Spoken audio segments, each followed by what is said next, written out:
கர்த்தருடைய பரிசுத்த நாமத்திற்கு ஸ்தோத்திரம். இன்றைய நாளுக்கான தேவ வார்த்தை ஆதியாகமம் 26ஆம் அதிகாரம் 2 மற்றும் 3ஆம் வசனங்கள்.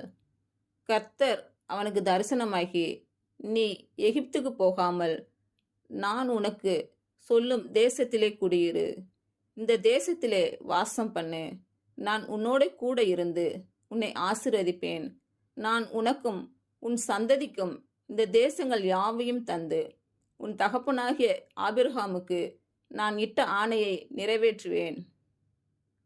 இன்று பிறந்த நாள் மற்றும் திருமண நாள் காணும் அனைவருக்கும் இயேசு கிறிஸ்துவின் நாமத்தினாலே வாழ்த்துக்கள். கர்த்தர் உங்கள் பலவீனங்களை மாற்றி உங்களுக்கு பலத்தை கட்டளையிடுவாராக.